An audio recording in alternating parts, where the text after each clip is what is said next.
Hi, it's me again. It's been a while since I posted my last video. I've been really busy creating the course on empowerment parenting, and it's really exciting.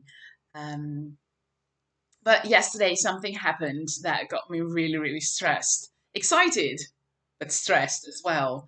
And so this morning, I was going through the motions and organizing things, and then I thought, oh, you know what, this might be helpful for somebody else as well. So here we go. And do you just for those people um, that tend to get stressed, that lose oversight and of the things that they have to do, or who, like me, plan too many things in too short of a time. Um, and even if you don't know how much time everything that you have to do or everything that you want to do is going to take, then this might work for you. As I said, I'm creating my new course, and um, there are a lot of things. It's the first time that I'm doing things online, so I'm learning about the platform and I'm learning how everything works. And payments and all those kind of things. So yeah, to me there are a lot of things that are new, and because they're new, I don't know how much time they will take. So there are about seven steps to what I do, and in my case, it took me about 45 minutes to go through it. It's just planning. It's planning, it's just planning. Only I start with how do I want to feel. So as not to continue in my stressed out mode to make lists of things that I have to do. I first go to how do I want to feel? And in my case, I want to feel relaxed. I want to be able to enjoy every step of what I'm doing. And I want to feel successful, obviously. And that my goal is, well, not my goal, but one of the things that I also want to feel is I want to feel like I'm in control, that I have the overview, and that will also help me to know what I'm doing, and to be able to relax and to know that what, I've got this. It'll be all right. So step one, write down how you want to feel. Then the next thing that I did was to write down the goal. What am I trying to achieve? So I wrote it down, and it was probably not a smart statement where everything was specific and time related and everything, but just for me, what I thought, okay, you know what, this is what I'm trying to achieve. Then the third step was, okay, so which elements do I need in order to do that?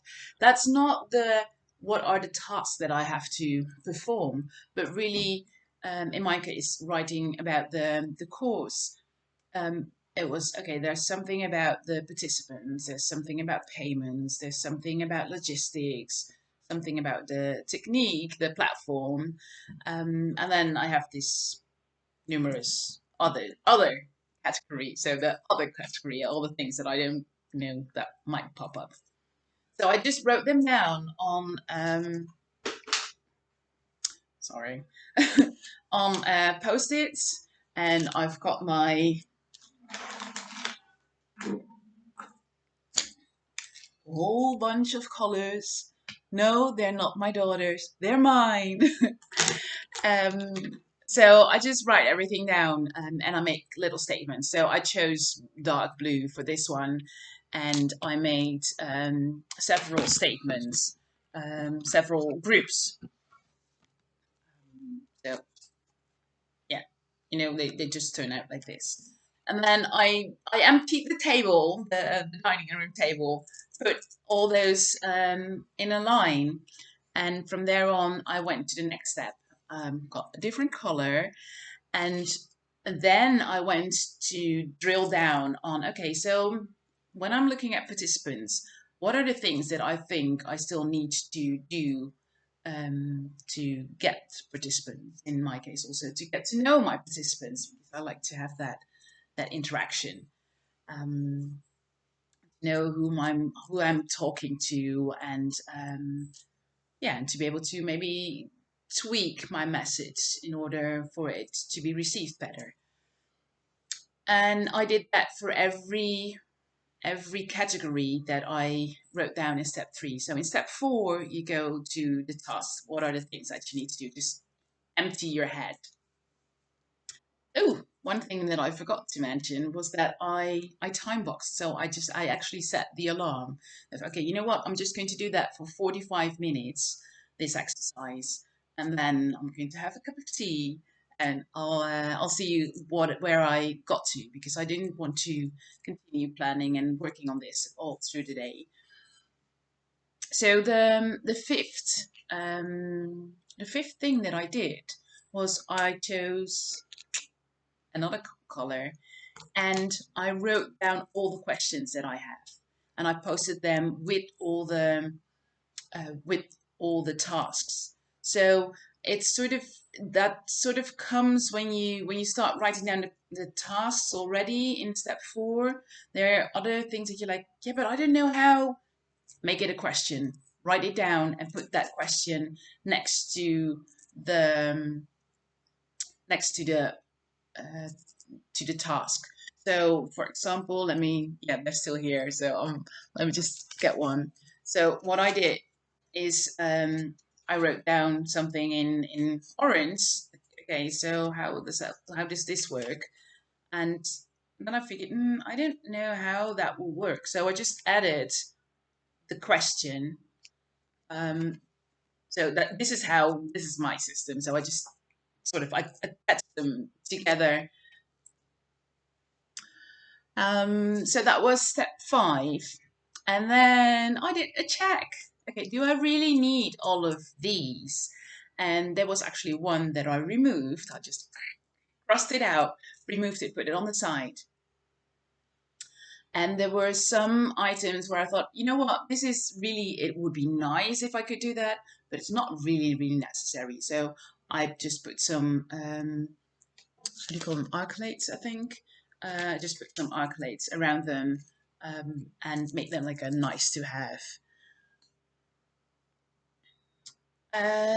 So that's what I did. Then I had the 6th step, very important, was, okay, just, planning this beforehand is, how am I going to celebrate each step? Every time I've finished one of my tasks, how am I going to celebrate that? um, I um, I immediately asked, oh, you know what? I'm going to get like a little box, and where I can put all my notes in, all the ones that I've done, so that I can see the pile growing. And I'm going to do a little dance every time I've actually uh, went online on YouTube to find out how instructions for disco dance moves. So yeah, I'm just going. It's just like a little celebration of 15 minutes. But every time I'm going to finish something, I'll put the note in my little box, and I'm going to do a little dance or the crocodile. Well, any one of them. And almost a last step. The 7th step is that I checked for the tasks that were still left on the table, which of them has like may have a long um, timeline. So there's some things that I need to arrange with organizations, and you never know how long that might take. So I wrote down, I just put down a little sign with a clock. So here, look at my little clock. It's clear for me, but it makes it visible for me. Like, okay, you know what? These are time sensitive, so I might want to do those first. And then I went into, no, that's not true. I also wrote down which of them are very easy to do, very yeah, just very easy to do for me at least. And I call them the low hanging fruit. You might have heard that term. So I have the sign of two cherries, and I wrote it down on a couple of them where I'm like, oh, you know what? This is easy. I can do this. So, and then the last step was to put everything in order. So I've removed the dark blue ones, the categories, and I just put all the post-its. So that's why my suggestion is to put it on post-its, because then you'll still be able to move them around and um, and get them in a sort of timeline. So I took the one like finding participants, which was a time sensitive manner, and I checked, okay, what are the things that I need to do before I can actually, invite them or find them. And then I went backwards in time actually. So, and that already covered part of my notes. And then I had, the last ones were like, oh, you know what, I can do this. So I put them down. And suddenly I actually thought, it's going to be feasible to do this within the time that I wanted to do it. And this morning when I woke up overwhelmed, I thought, oh, you know what? I have to postpone it until next month. And so just by spending this time for 45 minutes this morning, I was able to get things clearer in my head and to actually won 3 weeks instead of, postponing it for a month. I've changed it into a week. So, yeah, I'm really excited and I'm really happy. I'll do my little dance after this. And I hope this can help you as well. Let me know if what you think, and be well. Bye.